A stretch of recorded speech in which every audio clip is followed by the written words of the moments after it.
Waalaikumsalam warahmatullahi wabarakatuh. Selamat pagi anak-anak. Pagi. Ya, saya dulu ya. Azza Harun Arifah,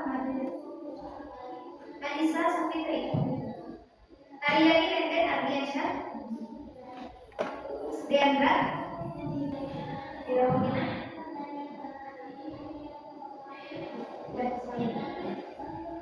Baik, untuk pertemuan kali ini Ibu akan membahas tentang keberagaman suku, agama, ras, dan antar golongan dalam bingkai Bhinneka Tunggal Ika. Kita sebagai warga masyarakat Indonesia tentunya memiliki keberagaman dari mulai suku, ya. Suku yang ada di Indonesia itu bermacam-macam. Coba sebutkan suku yang kalian ketahui yang ada di Indonesia. Suku Sunda, suku Jawa, suku Betawi, suku Batak. Ya, masih banyak ya suku yang ada di Indonesia. Kemudian mulai dari agama, ya. Agama di Indonesia juga bermacam-macam. Ada berapa coba agama yang ada di Indonesia? Ada. Apa saja?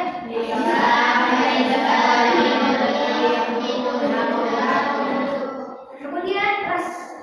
Tahu ras? Kemudian dari antar golongan juga. Sekarang kita akan membahas tentang keberagaman yang ada di negara Indonesia. Kemudian, sebelum kita membahas tentang keberagaman, itu ada faktor penyebab keberagaman masyarakat Indonesia. Karena masih ada keberagaman suku, ya, itu mungkin dipengaruhi oleh letak strategis Indonesia. Seperti kita suku Sunda, ada juga apa? Suku Betawi, ya. Ada suku Batak. Biasanya kalau suku Batak itu orang-orangnya pemilikan. Nah, itu dipengaruhi oleh letak strategis Indonesia. Kemudian ada dari segi kondisi negara kepulauan. Nah, kita kan sebagai negara Indonesia, warga negara Indonesia, itu negara Indonesia sendiri itu memiliki beberapa pulau. Ya, banyak ya pulau yang ada di Indonesia. Itu tadi ada berapa? 17.308 pulau. Itu di tahun 2004 ya. Banyak sekali ya pulau yang ada di Indonesia. Kemudian dari segi perbedaan kondisi alam, ya, itu juga dapat mempengaruhi keberagaman masyarakat Indonesia. Kemudian dilihat dari segi keadaan transportasi dan komunikasi. Kemudian dari segi penerimaan terhadap perubahan. Sekarang kita akan membahas tentang keberagaman suku bangsa. Suku bangsa sering disebut juga etnik. Menurut sejarah kita, suku bangsa berarti sekelompok manusia yang memiliki kesamaan budaya dan terikat oleh kesadaran dan identitas tersebut. Yaitu suku bangsa. Kita sebagai warga Tasikmalaya, kita masuk ke provinsi Jawa Barat. Nah, biasanya provinsi Jawa Barat itu mereka memiliki identitas dari suku Sunda. Kemudian terikat, kemudian memiliki kesatuan budaya. Ya, kita kan orang Tasik nih, orang Tasik asli, antara orang Tasik, kemudian orang Bandung, orang Ciamis, orang Bogor. Nah, itu kan apa? Satu provinsi. Satu provinsi biasanya itu satu suku. Ya, maksudnya suku Sunda kalau kita. Nah, antara Kota Tasik, daerah Kabupaten Tasik, kemudian Ciamis, Bogor, Bandung, itu rata-rata memiliki kesatuan budaya. Mulai dari segi pernikahan, kemudian dari apa? Dari segi pernikahan itu rata-rata sama budayanya. Kemudian dari segi bahasa, kemudian ada dari segi yang ada di daerah tersebut, kan? Itu sama. Dan terikat oleh kesadaran dan identitas tersebut. Nah, ciri-ciri mendasar yang membedakan suku bangsa satu dengan lainnya adalah bahasa daerah. Kita kan sebagai warga yang sukunya suku Sunda, Sunda. Beda dengan orang Batak, dengan suku Betawi, dengan suku Batak itu berbeda bahasanya. Kemudian dari segi adat istiadat, biasanya kalau di pernikahan dengan orang Sunda, nah itu kan berbeda dengan suku Batak atau Betawi dengan yang lain. Kemudian dari sistem keberangkatan, kemudian dari kesenian daerah. Coba kesenian daerah dari suku Sunda apa? Apa lagi? Apa lagi?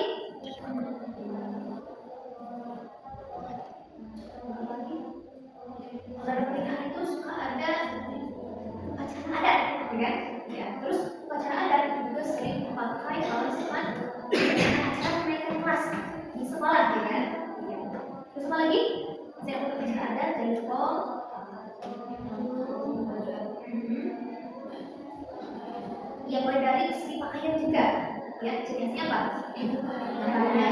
Terus lagi. Nah, kalau di orang pernikahan itu biasanya dia pakai nasi senda, ya kan? Kemudian 4 asal juga orang pernikahan.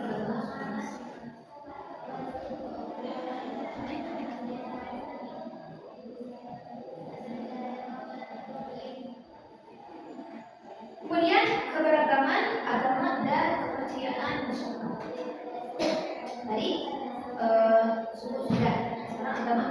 Keberagaman agama dan kepercayaan masyarakat Indonesia disebabkan oleh bangsa lain yang berdatangan untuk berdagang di Indonesia. Tahu sejarah masuknya agama Islam yang ada di Indonesia? Apa?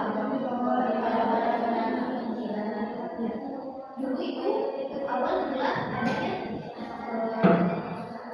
agama Islam di Indonesia itu dibawa oleh para pedagang Gujarat dan India datang ke Indonesia. Nah itu apa dengan cara berdagang? Ada juga dengan cara lain seperti apa? Kesenian, ya itu yang kalau yang ibu tahu itu kesenian lewat wayang golek. Jadi maksudnya kesenian.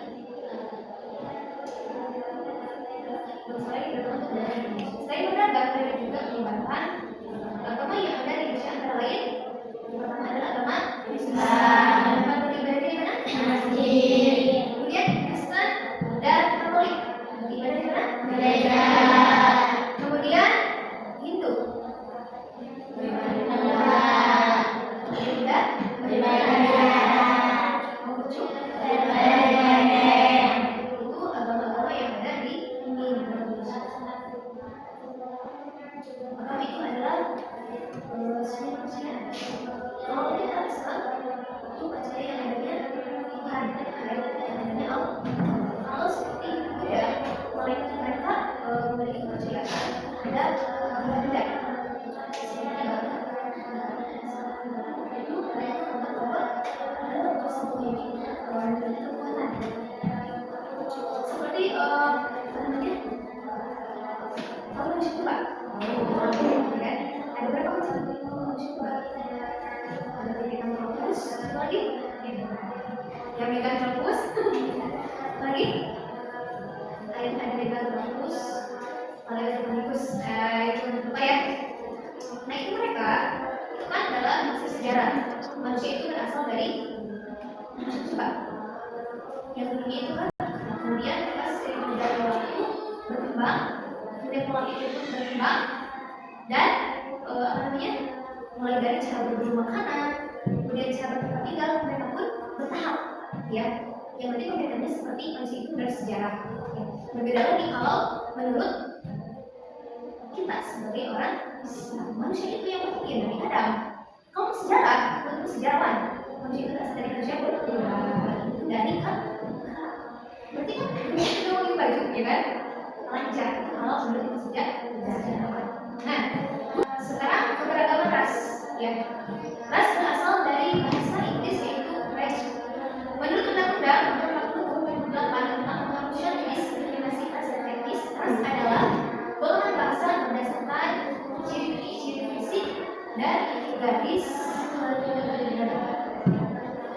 beberapa ras yang ada di Indonesia yang ada ras Malayan atau Mongoloid ada di Sumatera, Jawa, Bali, Nusa Tenggara Barat, Kalimantan, dan Sulawesi. Tadi yang disebut ras yaitu golongan bangsa berdasarkan ciri-ciri fisik. Ciri-ciri fisik sekarang kita lihat ciri-ciri fisik dari kita, dari suku Sunda. Kira-kira masuk ke ras mana nih kalau kita? Kulitnya kan salop sama hitam. Terus Kalimantan, Sulawesi ya kulitnya di sana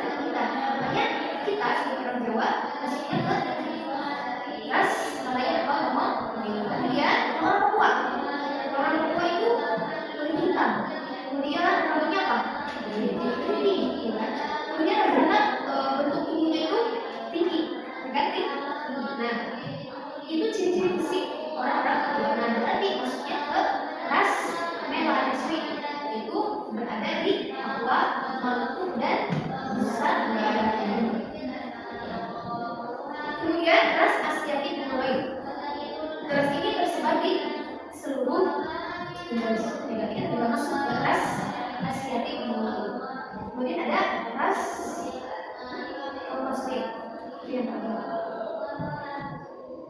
Kemudian ada yang terakhir yaitu keberagaman antar golongan. Keberagaman masyarakat Indonesia dapat dilihat dari struktur masyarakatnya. Menurut Syarif Mois tahun 2008, struktur masyarakat Indonesia ditandai dengan dua ciri, yaitu secara horizontal dan secara vertikal. Secara horizontal ditandai dengan kenyataan adanya kesatuan sosial berdasarkan perbedaan. Kemudian ada secara vertikal ditandai dengan adanya lapisan atas dan lapisan bawah. Kemudian perilaku toleran. Perilaku toleran dalam kehidupan beragama. Ya. Beberapa bentuk perilaku toleran dalam kehidupan beragama. Kita ya sebagai masyarakat yang beragama Islam ada kewajiban. Kewajibannya itu apa? Sholat, lagi zakat, lagi puasa. Intinya untuk sampai lima itu ya. Bahwa kewajiban kita sebagai beragama Islam. Jadi yang pertama melaksanakan ajaran agama yang diajarkan dengan baik dan sholat. Kita harus sesuai dengan kemudian ada menghormati agama yang diyakini oleh orang toleransi dengan toleransi, ya. Seperti terjadi di beberapa daerah masjid itu berdekatan dengan gereja. Masjid kalau sedang beribadah, masjid berdekatan dengan gereja. Nanti kalau misalkan kita sedang mengadakan acara apapun itu sedang disengaja bersama, maka misalkan diadakan acara jadi ada orang ada tadi misalnya datang selalu beribadah orang. Kemudian tidak memaksakan keyakinan agama yang diajarkan kepada orang, kecuali itu memang dan dia sendiri. Kita tidak boleh memaksakan orang yang muslim masuk di agama kita, apalagi dengan cara kekerasan. Kalau mengajar dengan cara itu kita tidak boleh memaksanya, apalagi mengajar mereka dengan cara paksaan. Kemudian toleran terhadap pelaksanaan ibadah yang dianut menurut agama.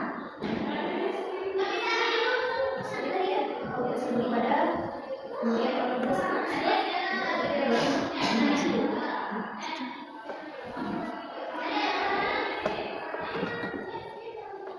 Perilaku toleran terhadap keberagaman suku dan ras di Indonesia. Salah satu cara untuk melakukan tindakan toleran adalah berperilaku baik kepada orang lain tanpa memandang berbagai perbedaan bersuku. Jadi kita tidak boleh membedakan.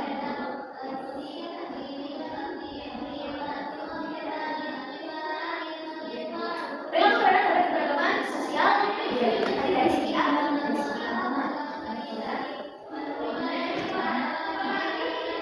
Sebagai pengajar, perilaku dan sikap kebangsaan dalam menanamkan berbagai budaya bangsa dapat dilaksanakan dengan mengetahui keanekaragaman budaya yang dimiliki bangsa. Ya, kita ya sebagai Indonesia oh budaya yang ada di sini itu apa? Budaya di mana? Suku Betawi harus tahu. Kemudian pelajari ya, menguasai salah satu seni budaya sesuai dengan benar dan sebagainya. Kita lihatnya apa? Oh, saya pengen belajar angklung, karena saya belum pernah. Saya mau apa?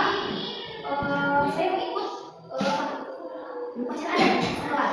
Ya, itu termasuk ada toleran, keberagaman sosial, dan kemudian merasa bangga terhadap budaya. Bentuk dari rasa bangga, yaitu kita